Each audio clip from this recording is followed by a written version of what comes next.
با طلوع عطر ماه رمضان شکر خدای مهربان.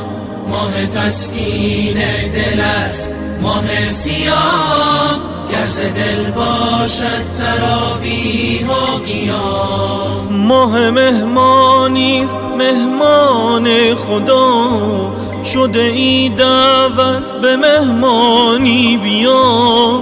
بنشین بر سفره خانه خدا، نوش جان کن از مناجات و دعا.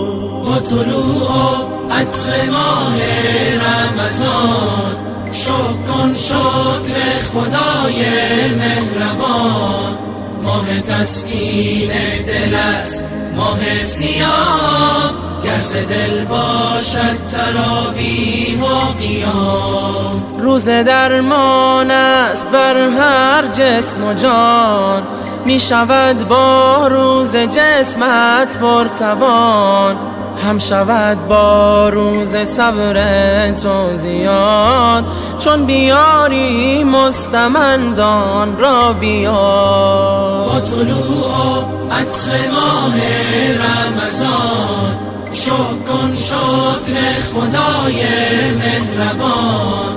ماه تسکین دل است، ماه صیام، گر ز دل باشد تراویح و قیام. روزداری حکم شرع و سنت است، جزو رکن دین برای امت است. 11 ماه غرق بودی در گناه، فرصت است 1 ماه که برگردی به راه. روزداری حکم شرع و سنت است، جزو رکن دین برای امت است. 11 ماه غرق بودی در گناه، فرصت است 1 ماه که برگردی به راه.